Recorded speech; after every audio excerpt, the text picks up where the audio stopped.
Hi, my name is Jake, and I am a bookish drummer.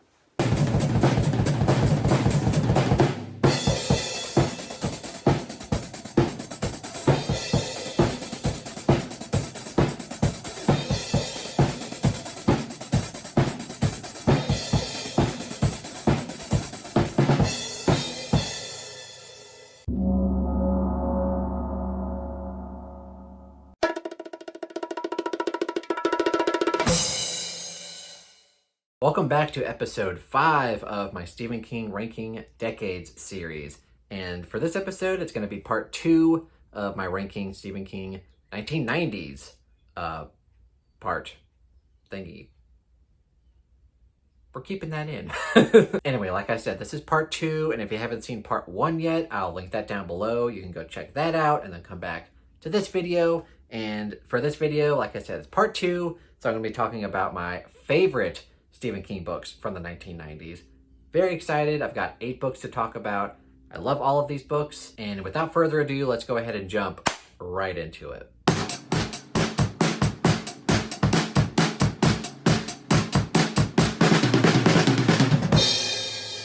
All right, so for number 8 on the list, I'm going to have to go with The Green Mile, which of course is a very famous movie starring the one and only Tom Hanks. And probably the main reason, speaking of Tom Hanks, the main reason why this book isn't higher, even though it is a fantastic book, is because of the movie. I love the movie. A lot of people love the movie. And how many times can I say movie? It's just one of those flawless, pitch perfect adaptations of the source material. And you rarely ever get that, right? Where it just follows a story to a T. It doesn't make any unnecessary or weird changes. The only thing it does change is a scene at the end of the book what I actually don't like, and I'm glad that they removed it from the movie. And that scene actually takes this book from being a 5-star book to a 4.5-star book. But other than that, it's a fantastic book. I think everyone should go read it. It's definitely a great example of Stephen King being able to not just write horror. Like in the 70s and 80s, he was mainly known for horror, and then he comes out with this, which is very non-horror.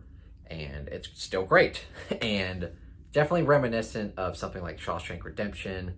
Honestly, Shawshank Redemption and Green Mile, 2 of the greatest prison stories, right?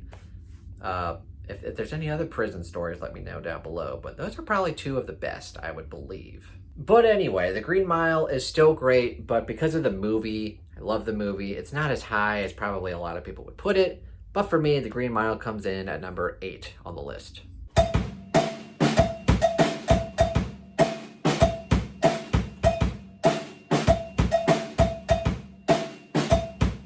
And number 7 on the list is The Regulators, which of course is the companion novel to Desperation, which I also just read very recently. And Desperation came in at number 9 on the list. This comes in at number 7. I like it slightly more. And I'm also have been reading Richard Bachman along with Josephina. And we will eventually do a live show where we talk about this along with Thinner and Blaze. I really enjoy this book. It's so bonkers, just like Desperation, except I think the pacing is a bit better. Desperation feels a bit bloated at times, and it can kind of get bogged down a little bit by the religious themes. But for this book, it's just Stephen King being bonkers for bonkers' sake. It's awesome. A lot of great stuff in here. And there's a lot of cool, epistolary stuff in here, which I think when Stephen King does epistolary style, he always does it very well. And I really enjoyed that element in here. And of course, the audiobook experience is great because it's narrated by Frank Muller. And if you're a Dark Tower fan, you probably know who that is because he narrated books 2, 3, and 4 of the Dark Tower. And I just had a really good time rereading this. And it's definitely one of my favorites from the 1990s. And for that reason, number 7 on the list, The Regulators.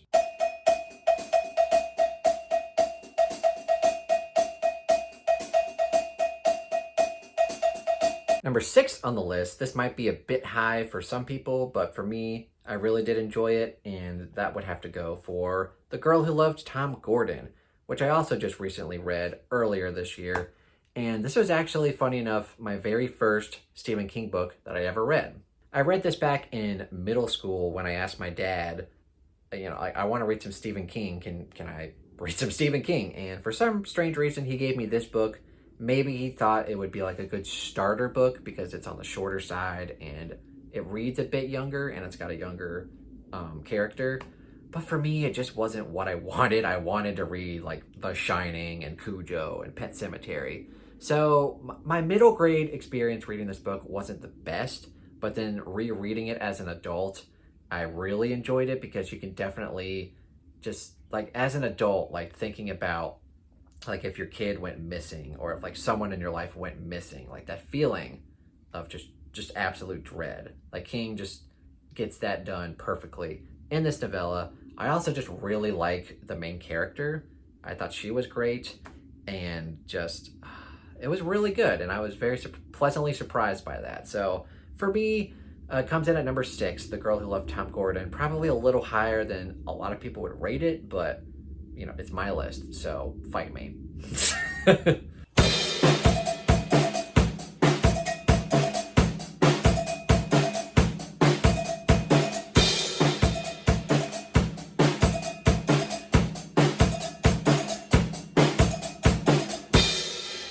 And number 5 on the list, I'm going to have to go with Gerald's Game.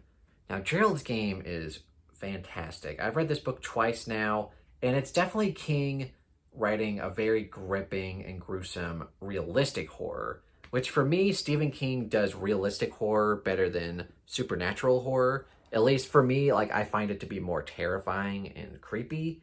And basically the scenario for this is that a woman is handcuffed to a bed while they're doing sexy stuff, and her husband basically falls dead of a heart attack, and she's chained to the bed and she can't do anything about it. She can't go anywhere and there's no one around for miles. So it's pretty terrifying. Like if you were in that scenario, like it would be just fucking awful.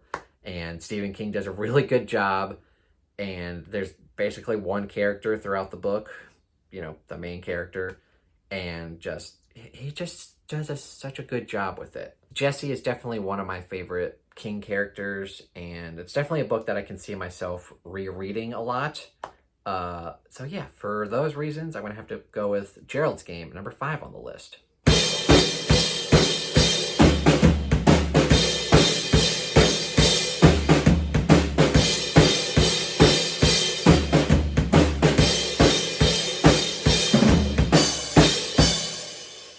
And number 4 on the list, which is somewhat closely related to Gerald's Game, I'm going to have to go with Dolores Claiborne.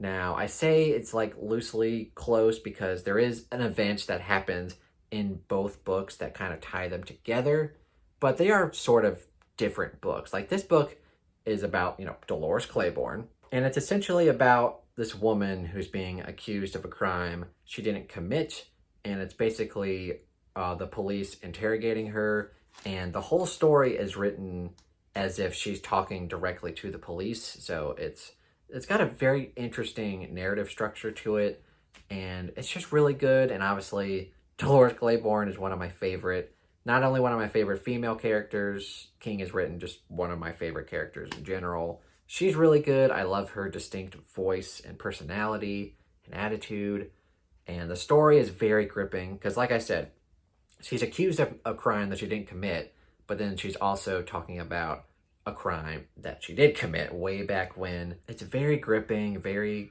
compulsive to read because it's very short, very well paced.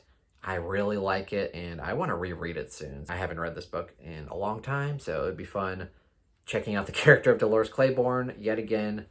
And for all of those reasons, I'm going to have to put Dolores Claiborne at number 4 on the list.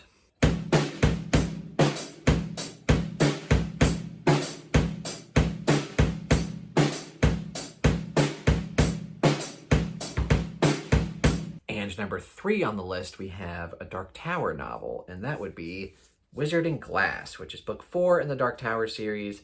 Probably my 3rd or 4th favorite Dark Tower book overall. And this book can be very divisive. You either get people who absolutely love this book, and it's 5 stars, and it's their favorite in the series, or you get people who really don't like it, and they hate that it's a Roland backstory. They just want to go to the Dark Tower. and they give it a low rating, or it's one of their least favorite in the series. For me, it's not my absolute favorite, but it's definitely in the top echelon of Dark Tower material. I really like it. I really like getting Roland's backstory and just how crazy it is. I think it's really good. The main reason I wouldn't give it 5 stars like I do Drawing of the Three and The Wastelands is because of its length. And now, normally I don't love Stephen King chunky books, right? This one, for the most part, it does have a very good pacing, but there are some chunks in the middle where I'm like, okay, King, come on here. Let's get a move on here. But for the most part, it's very well paced, and I do very much enjoy it. I love getting Roland's backstory, and yeah, it's one of my favorite Dark Tower novels, and for that reason, it comes in at number 3 on the list, Wizard and Glass.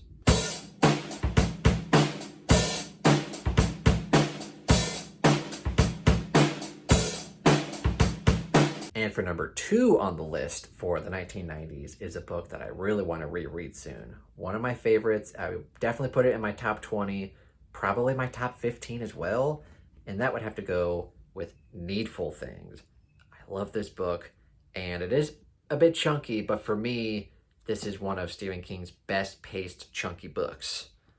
That would be an interesting video title. Stephen King's best paced chunky books. But essentially what you get with this story is this shop opens up in Castle Rock, and there's this guy, I think his name is Leland Gaunt, if I remember correctly, and he doesn't take money for compensation for things that people really want to buy in the store. He gets them to do small favors for him, and all of those favors kind of escalate into a lot of madness and chaos, and by the end of the book, it's just madness and chaos, and it's awesome. And great character work as usual, because, you get characters going into the shop and you get their backstory and you get like an item that they really want and what they have to do to get it. It's just so good. And I really want to reread this book soon. And yeah, it's just one of my favorite King books. And for that reason, it comes in at number 2 on the list.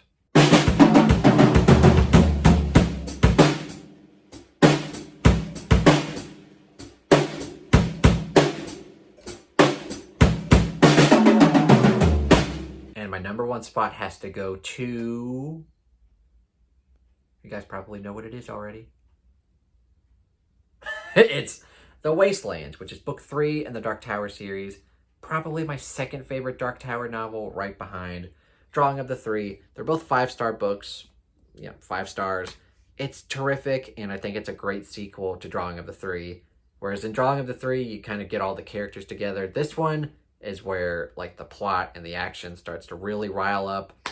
It's really good. It's got unforgettable scenes that I'll never be able to leave my mind. Especially like a scene that's like halfway through the book where you're just like, what was King on? Well, actually, this was after he stopped taking drugs, I think. I don't know, but it's still really weird, and it's awesome. And the only kind of not terrible part of the book, but it does end on like a giant cliffhanger, and I can only imagine what people were thinking, like reading this book back in 1991, reading that cliffhanger, and they're like, oh man, when's the next book coming out? And then they had to wait 6 years for Wizard and Glass. Oh man, that just would have been so shitty. But other than that, it's just a fantastic book, and I love it a lot. I think it just sits outside my top 10. Like, I wouldn't put it in my top 10, but it would be like in my top 15, possibly number 11 or 12. I love this book. And of course, I just love the Dark Tower series and the characters and the journey that they go on. And for all of that reasons, number 1 for the 1990s has to go to The Wasteland. All right, that wraps up my ranking for the 1990s for Stephen King. All 17 books, I believe, that he wrote in the 1990s. Hopefully I'm not forgetting anything. But yeah, that's how I would rank them. And please let me know what you guys think of my overall ranking. Do you agree with some of these in that, like stuff like The Wastelands and Needful Things are like some of his best stuff?